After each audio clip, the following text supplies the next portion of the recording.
Julie Andrews. The name alone conjures up images of a woman dancing across the Alps, her voice soaring through valleys or floating down from the sky with an umbrella in hand, singing songs that defined generations. To the world, she was Mary Poppins, Maria von Trapp, the very embodiment of elegance, optimism, and grace. Her voice wasn't just powerful, it was healing. Her smile wasn't just radiant, it was reassuring. She seemed untouchable, wrapped in a kind of golden Hollywood glow that made her feel more like a myth than a human being. But myths often hide the darkest truths. What most people don't know is that behind the perfectly controlled soprano, behind the sparkling eyes and award-winning roles, lived a girl, then a woman, who carried wounds far deeper than anyone could imagine. Julie Andrews has lived a life full of dazzling highs, yes, but also unimaginable lows. The kind of pain that doesn't get talked about in interviews. The kind of trauma that doesn't show up in magazine spreads. The kind of heartbreak that shatters you quietly, far away from the spotlight. This isn't just a story about a celebrated actress. This is the untold story of Julie Andrews. The childhood abuse, the betrayal that almost ended her career before it began, the voice that was stolen from her forever, and how she rose through every heartbreak to become something far more powerful than a star. She became a survivor. And it all started in the unlikeliest of places, during a war, in a fractured family, where even the purest voice couldn't drown out the sound of pain. Julie Andrews was born into chaos. The year was 1935, and England was just a few years away from being engulfed in the horrors of World War II. Her real name was Julia Elizabeth Wells, and from the outside, her early childhood in Surrey seemed almost idyllic. Her father, Edward Wells, was an engineer with a quiet love for nature, a man who brought Julie into the garden to watch ants build their little empires in the soil. Small moments that felt safe, still, and innocent. He was the anchor in her world. But anchors, like childhoods, don't always hold. By the time she was just 4 years old, Julie's parents had separated. Her mother, Barbara, remarried quickly, this time to Ted Andrews, a charming but troubled vaudeville performer. Ted brought with him a life of music, performance, and stage lights, but also something far darker. The moment Julie moved in with her new Uncle Ted, everything changed. She no longer lived in the calm, nature-filled world her father had created. She was thrust into the chaos of London, just as bombs began to fall from the sky. Imagine being a child, barely old enough to understand what war even is, and having to run to bomb shelters with every siren. London was under siege, and so was Julie's sense of safety. Not just from the outside, but from within her own home. At first, she didn't even call him Dad, just Uncle Ted. She knew something wasn't right. Even as he encouraged her to sing, trained her voice, and introduced her to the world of entertainment, Ted Andrews was a deeply unstable presence in her life. He drank heavily, fought with Barbara, and slowly, quietly, began to cross the line no stepfather ever should. By the time Julie was just 9 years old, she started feeling it, something dark, something wrong. And it wasn't just feelings. Ted began behaving in ways no child should ever have to experience. He was inappropriate, violent, unpredictable. In a home that should have been her sanctuary, Julie began living in fear, and worst of all, her mother knew. She saw the warning signs, she heard the arguments, and still, she did nothing. That betrayal, that silence, may have cut deeper than anything Ted ever did. As a teenager, Julie finally took one small step to reclaim a sliver of safety. She installed a lock on her bedroom door. It was the only control she had. When Ted asked why, she couldn't bear to tell the truth. Instead, she said what any scared child would say: "It just makes me feel safer." And that was the reality behind the voice the world would one day fall in love with. By day, she was a rising young singer with a voice so pure it brought crowds to their feet. But by night, she was a girl hiding behind a locked door, hoping the monster in her home wouldn't come knocking. The world would soon hear Julie's voice, but it would take decades before anyone heard her truth. And what happened next would push her even closer to the edge. While most kids her age were learning their times tables, Julie Andrews was learning how to breathe from her diaphragm, how to hit impossible high notes, and how to keep smiling even when her world was falling apart. By the time she was just 10, Ted Andrews recognized that Julie's voice wasn't just good, it was once in a generation. She had a vocal range that defied belief, capable of hitting notes with a clarity and precision that professionals twice her age couldn't manage. Ted, for all his darkness, saw dollar signs. He began grooming Julie for the stage, pushing her into the spotlight across post-war England. Together with Barbara, they performed as a family act in music halls and vaudeville theaters. Julie in a dress, her golden voice soaring above the weary post-war crowds. People cheered. They clapped. They called her a prodigy. But they didn't know what she was going home to. Behind the applause, the abuse hadn't stopped. It had escalated. Julie lived a double life: daylight performances and nighttime terror. Her stepfather's drinking worsened, and with it, his behavior became more threatening. At 15, during one of his drunken rages, the situation hit a new low. Ted crossed a line so violently that Julie knew she was no longer just surviving in fear. She was actively in danger. She didn't tell anyone. There was no one to tell. Her mother had already chosen silence. The stage had become her only escape, her only way to keep going. In public, she sang like an angel. In private, she was just trying to survive another night. And yet, her talent kept growing. At age 12, she made history as the youngest solo performer ever invited to sing at the London Palladium for a royal audience. While other kids were riding bikes or doing homework, Julie Andrews was performing in front of the Queen. It was triumph born from trauma. Her voice didn't just carry notes. It carried pain, resilience, and power. The audience never saw the scars, but somehow they felt something deeper in her music. Maybe that's why it resonated so widely. Maybe that's why even then people were drawn to her. Because even when she was smiling, there was something more. Something real. That early fame came at a heavy price. But Julie wasn't done yet. She hadn't even started. What came next would nearly break her again. But it would also launch her to international fame. By the early 1950s, Julie was already a veteran of the stage, performing across England and earning a reputation as the girl with the crystal voice. She was everything producers dreamed of, talented, professional, and magnetic on stage. But when she crossed the Atlantic to try her luck in America, the dream quickly began to fracture. Metro-Goldwyn-Mayer, the biggest movie studio in the world, gave her a screen test. This was her moment. The golden opportunity to become a star not just in London, but in Hollywood. A chance to escape the shadow of her past and redefine herself completely. They rejected her. Just like that, MGM passed on Julie Andrews. Too plain, too stagey, too British. They didn't see it. To them, she wasn't glamorous enough for the silver screen. The voice that had enchanted royalty wasn't enough. It was a devastating blow. For someone who had been told she was extraordinary her whole life, hearing no from Hollywood felt like another wound. But Julie didn't fold. Instead, she went back to what she knew best, Broadway. In 1954, she landed a role in The Boyfriend, a musical comedy that quietly turned into a surprise hit. Critics raved, audiences loved her, and most importantly, casting agents finally paid attention. Just 2 years later, she was offered the role that would define her early career. Eliza Doolittle in My Fair Lady. It wasn't just a role. It was a transformation. Julie didn't just play Eliza. She became her. From Cockney flower girl to refined lady, the journey of the character mirrored Julie's own. She poured every ounce of her training, her trauma, and her talent into the part, and audiences couldn't look away. But not everyone believed in her. Rex Harrison, her co-star, initially doubted her. He thought she was too green, too stiff. Behind the scenes, tension simmered. But night after night, Julie won over not just the audience, but her critics. She held her ground. She delivered performances that left even Broadway veterans speechless. My Fair Lady became a sensation, and Julie became its heart. Finally, she had arrived. But Hollywood hadn't forgotten its rejection, and when My Fair Lady was adapted into a film, Julie, the woman who made the role iconic, wasn't even considered. They gave the part to Audrey Hepburn. It was a public slap in the face. The industry that once told her she wasn't glamorous enough now handed her defining role to someone else. It stung. Badly. But once again, Julie didn't crumble. Instead, she would deliver a comeback so powerful, so undeniable, that not even Hollywood could ignore her anymore. And her revenge?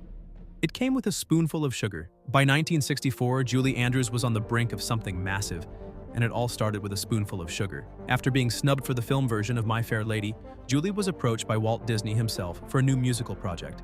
She hesitated. Disney wasn't exactly Broadway. She was a stage actress with serious chops, and this was a children's movie? But Disney saw something the others didn't. He saw a kind of magic in her, a warmth that couldn't be taught and a voice that could carry a generation. She accepted the role. The result? Mary Poppins. It wasn't just a hit, it was a phenomenon. Julie's performance wasn't sugary or shallow, it was deeply human. She brought charm, wit, and emotional depth to a role that could have been one-dimensional. The Academy took notice. Julie won the Oscar for Best Actress, ironically beating out Audrey Hepburn, who hadn't even sung her own songs in My Fair Lady. Hollywood had tried to shut the door on Julie Andrews. Instead, she kicked it open, and she didn't stop there. Just 1 year later, in 1965, she starred in The Sound of Music. It was lightning striking twice. Another global hit, another iconic role. Julie Andrews didn't just star in two of the most beloved musicals of all time. She carried them, with poise, with power, and with that unmistakable voice that wrapped itself around your heart. But what the world didn't see was how fragile that voice really was. Even then, Julie was cautious, protecting her throat, carefully planning performances, avoiding strain, because deep down she knew that voice wasn't invincible. And one day it would be tested in the cruelest way imaginable. For now, though, she was unstoppable. An Oscar winner, a box office legend, a household name across continents. Julie Andrews had defied the odds. She had taken every rejection, every childhood trauma, every betrayal, and turned it into gold. But all that success came with its own kind of pressure. Everyone wanted more. More films, more music, more of that magic. No one knew the storm that was coming, because in just a few decades, the very gift that had made her would be torn away, leaving Julie Andrews without the one thing she had always relied on. In 1997, Julie Andrews made a decision that would change her life forever, and not for the better. She had been performing in Victor Victoria, a Broadway revival that demanded everything from her vocally. But something felt off. Her voice, once so effortless and angelic, had started to falter. Notes that once came easy now felt strained. Doctors found nodules on her vocal cords, a fairly common condition for singers. Surgery was recommended. Routine, they said, but it wasn't. The surgery didn't just fail, it damaged her vocal cords permanently. Julie Andrews woke up with her voice, her identity, gone. Imagine losing the one thing that defined your career, your art, your power.